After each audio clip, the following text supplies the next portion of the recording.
Halo semuanya, ketemu lagi sama gue Tommy. Dan di video ini gue lagi ada bahasan modifikasi keyboard yang lumayan spesial nih. Jadi sekitar semingguan yang lalu gue upload review Kudu Gecko X di YouTube dan TikTok gue. Dan ternyata ada beberapa dari kalian yang minta keyboardnya dimodif. Well, akhirnya keyboard Kudu Gecko X-nya gue modif dan mungkin aja video ini bisa jadi inspirasi buat kalian yang sekiranya punya keyboard yang sama ini dan pengen dimodif juga. Nah, untuk modifikasi keyboard kali ini gue ngambilnya tema lokalan gitu. Nah, langsung aja kita masuk ke proses modifikasinya. Pertama-tama, yang pasti gue bongkar dulu keyboardnya untuk ngeliat dalamannya tuh ada apa aja sih dan apa aja yang bisa gue alter untuk bikin modifikasi ini lebih maksimal. Hal yang paling pertama gue lakukan adalah ngeratain bagian dalam case-nya. Nah, ini gue lakukan menggunakan tang plato atau gunting yang biasa dipakai buat motong-motong plastik Gundam gitu loh. Jadi standoff dan grid plastik yang ada di bagian dalam case-nya itu semuanya hilang dan rata. Loh, kenapa diginiin case-nya? Nah, nanti bakal ada penjelasannya, jadi simak aja ya.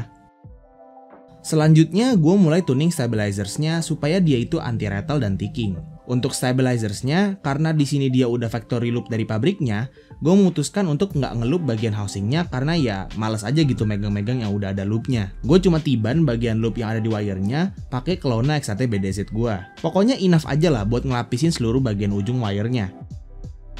Nah, kalau udah gue assemble lagi stabilizersnya dan gue simpan untuk proses buildnya nanti. Selanjutnya gue pasangin switch pads yang berbahan poron foam di setiap soket switchnya di PCB.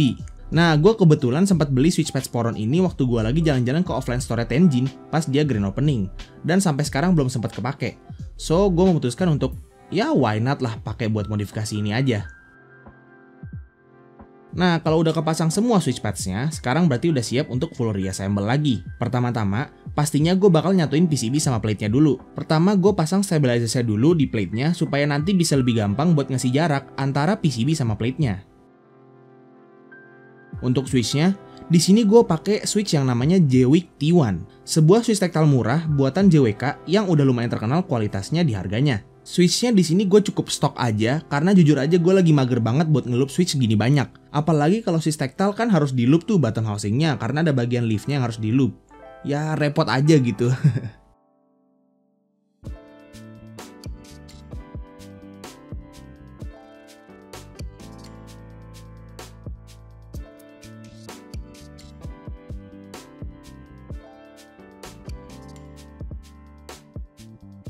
Nah, kalau udah kepasang semua switchnya, here comes the fun part.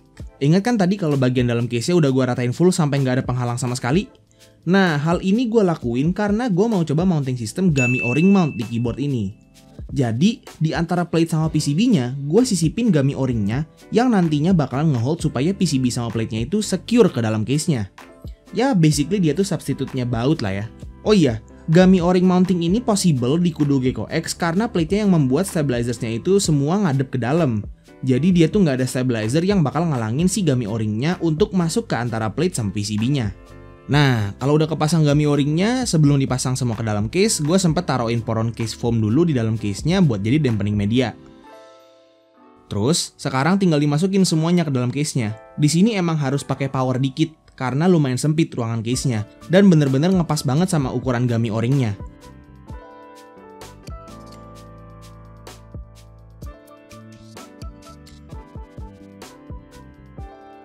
Nah, kalau udah kerasa mentok, berarti dia harusnya udah secure di dalam case-nya dan kalau keyboardnya dibalik, PCB sama plate-nya nggak bakalan jatuh alias dia udah aman di pelukan case-nya. Bagian terakhir adalah keycaps-nya. Ingat kan kalau gue bilang tadi tema build-nya adalah vibes lokalan gitu? Well, di sini gue memutuskan untuk pakai keycaps Noir Javanese Root yang warna putih. Ini adalah keycaps lokal pertama gue dan gue beli ini karena gue suka desainnya yang simple, legendnya yang lumayan bagus, dan karena emang buat keyboard 60% ANSI biasa aja, jadi kittingnya pasti muat. Harganya juga murah banget, gue beli ini cuma 380 ribuan aja, belum termasuk ongkir. Pokoknya semua link pembelian komponen yang gue pakai di proses modifikasi ini bakalan ada di deskripsi semua, so check it out. And voila, Kudu Gecko X yang dimodifikasi dengan vibes lokalan banget. Jujur sebenarnya gue kaget banget karena awalannya tuh gue agak kurang pede gitu sama mounting sistemnya. Kayak kira-kira Gami O-ring-nya muat gak ya? Kira-kira bisa gak ya pakai Gami O-ring? Kira-kira Gami O-ring-nya tuh bakal gigit gak ya ke antara plate sama PCB-nya? Tapi setelah trial and error bentaran, Proses modifikasinya itu semua berjalan dengan lancar dan gue cukup puas sama hasilnya. Gue juga suka banget sama tactility-nya Jwick T1 karena dia itu bener-bener ngasih typing experience yang gak ngebosenin sama sekali. Pokoknya tuh everything about this keyboard bisa bikin keyboard ini tuh masuk ke dalam rotasi daily driver gue sehari-hari. Nah, another thing yang bikin keyboard ini menarik buat gue adalah karena dia itu wireless kan. Dan dari semua proses modifikasi yang gue lakukan, itu nggak ada sama sekali yang ngaruh ke fungsi wirelessnya. Jadi udah full modif tetap bisa wireless. Jadi sekarang Kudo Gecko X ini kayaknya bakalan gue bawa kemana-mana sih. Kalau misalnya gue mau kerja di luar rumah gitu ya, mau di cafe, mau ke kantor gitu, kayaknya ini bakalan jadi go-to keyboard gue sih. Ya, considering laptop gue itu huruf I-nya ompong ya, jadi emang butuh keyboard eksternal. Oh iya, satu hal lagi, kemarin tuh setelah gue live stream modif Kudo Gecko X ini, besoknya tuh gue memutuskan untuk mengeluarkan poron case foam-nya. Karena dia tuh somehow bikin keyboardnya tuh jadi floating banget, dan gue tuh nggak gitu suka sama keyboard yang floating. Seolah-olah bikin kayak keyboard itu tuh jadi kayak low profile gitu, dan itu gue nggak suka. Makanya gue keluarin poron case foam-nya, dan ya sekarang udah lebih masuk sih, udah nggak terlalu floating gitu. Well, kalian pasti penasaran kan sama suaranya? Ini dia sound test-nya.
Oke, itu dia proses modifikasi dari keyboard Kudo Gecko X. Semoga kalian semua yang menonton ini merasa terbantu dan yang pastinya terhibur. Semua link pembelian komponen yang gue pakai untuk modif ini bakalan gue taruh di deskripsi di bawah semua. Jadi kalau misal kalian butuh tuh ya part-partnya, langsung aja ke deskripsi. Dan di video ini semua hal kecuali keyboardnya tuh gue beli sendiri. Jadi buat kalian tolong like dan subscribe supaya seenggaknya bisa ngebantu kondisi dompet gue lah ya.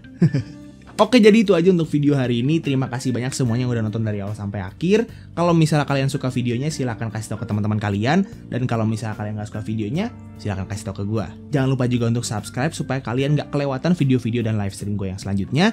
Dan jangan lupa juga untuk follow semua sosial media gue yang udah gue taruh di deskripsi di bawah. Kalau misalnya kalian mau ngobrol-ngobrol sama gue, langsung aja join Discord gue yang linknya juga di deskripsi di bawah. And that's it. Itu aja untuk video hari ini. It's been your boy Tommy. And as always, peace out.